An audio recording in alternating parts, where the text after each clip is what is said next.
There has long been an idea in the intellectual environment that faith in God is a delusion. Many philosophers of modern times have written about this. First, you need to figure out what should be called a misconception. The Philosophical Encyclopedic Dictionary says, a misconception is a representation, thought, or train of thought about which, although there is confidence that they are correct, nevertheless they do not correspond to the truth, factual circumstances, subject matter, or contradict logical laws. There is a popular notion that if one person suffers from delusion, then it is called madness, but if a large number of people suffer from delusion, then it is called religion. Indeed, many religions are an obvious misconception. A striking example is the cargo cults of the peoples of Oceania. There are groups there who build cult objects in the form of airplanes out of ropes and sticks, because once they saw an airplane in the sky giving them objects of Western civilization and food. Absolutely all people are in a constant process of delusion, and with the advent of scientific discoveries, some of our delusions disappear. But not all of them. Not for everyone. The concept of truth is equal to the real state of things in the world. The philosophy of pragmatism teaches that the truth is everything that benefits in the process of solving practical problems. Practice is the criterion of truth. If faith in God helps people to be united, then faith in God is not a delusion. If faith in God helps people to survive difficult circumstances in life, then such faith is true. However, pragmatism cannot be considered as something adequate, because disbelief in God can also be the truth. Everything depends on the task that needs to be solved. In this case, two contradictory statements may be true, which is absurd. From the point of view of science, belief in gods from the religions known to us is either a delusion or a meaningless idea that does not bring any benefit from the point of view of cognition and description of reality. The deistic faith can be considered the closest to a rational description of the world. Deism presupposes the existence of a God who has nothing to do with existing religions, but is the creator of the universe. This creator became the prime mover for the universe, but then he refused to further participate in its development. But even deism is a typical metaphysical speculation, from which there is no benefit from the point of view of scientific knowledge. We might as well assume that our universe is a toy in the hands of a child of more advanced beings, of whom we have no idea. After all, no one has proven that the universe is not this child's toy. Does this mean that this idea can be considered as adequate? This is the same as the answer to the question, what does a person live for? Man has been thinking about the meaning of life since ancient times.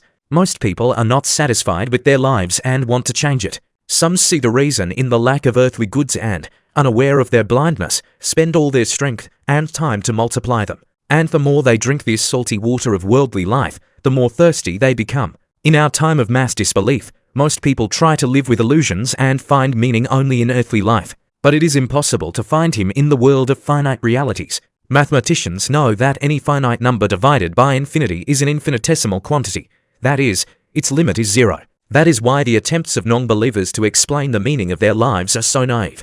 If everything disappears in a few decades, can such a life make sense? Others say that they see their purpose in leaving a mark on the earth with their deeds. Usually you have to hear such explanations from people who are not involved in serious creativity and do not leave a real trace. The outstanding creators themselves, with all their passion for their occupation, well understood and understand the incompleteness and limits of this activity. The great mathematician and physicist Blaise Pascal wrote to mathematician Pierre Fermat 2 years before his death that he sees mathematics as nothing more than a craft. The true purpose of human existence can only be revealed by true religion. To make a person happy, she must show him that there is a God, that we must love him, that our true good is to remain in him and our only misfortune is to be separated from him. In our age, everything has remained the same. People with a healthy moral sense, having achieved even the most outstanding results in creativity, do not perceive this as the main goal of life. Is man just a biological being? How does it differ from an animal?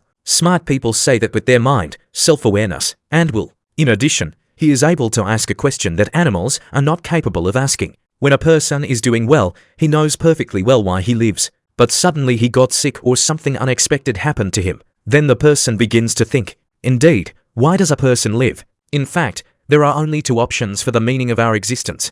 The first, he was born, lived, died. Second, personality is indestructible, it is immortal. There is always a confrontation between these two poles in a person. The first is my moral, aesthetic, intellectual, and the other pole is my animal nature. There is a constant struggle going on. Who will take over? Two poles, two beginnings are in each of us, and there is a constant struggle between two principles in each of us. What would I prefer in the end? Imagine that we are sailing on a huge ship, and suddenly we are informed that the ship has received serious holes and at any minute it may turn over and go to the bottom along with the passengers. What should I do? There are two ways. Anyone who wants to can stay and wait. And what if it doesn't turn over? And what if it doesn't happen so soon? But in the meantime, you can visit a restaurant to eat and have fun. The second way, to attempt to find a means of salvation. What do you say about such a person who knows that his ship can go down at any minute, and he will begin to refine and decorate the cabin, and even take something from others, steal? We'll probably think he's crazy. You probably guessed that such a ship is each of us. Who among us does not know that the one who is born will surely die? And what will we do in this case? What should we do? We don't know how long we'll live.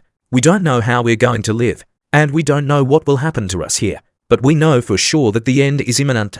A person is called reasonable, but curiously, he does not think about important things at all. He thinks about where to go, how to have fun, what else to buy in the store, but he doesn't think at all about why he lives. There are only two principal approaches to this issue. First, you will end your earthly existence, and that's it. Your good deeds, your evil deeds, your spiritual beauty, your ill will towards people, all this will disappear in an instant.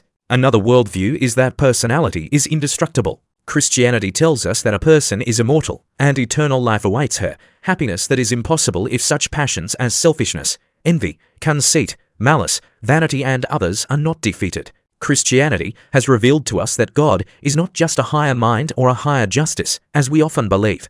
God is the spirit that is love. Thus, the supreme law of our life, the fundamental law of existence, is the law of love. For God is love. What follows from this? If we adhere to this law, we will inevitably receive benefits. If we violate this law, we harm ourselves. If we really want to be happy people, then we must direct our lives as much as possible in the spirit of love. Love is the highest state a person can be in. But how is this love acquired? Only a righteous life. What does it mean, the right life? Christianity says, don't do to another what you don't want to yourself. Never do or wish anyone any harm.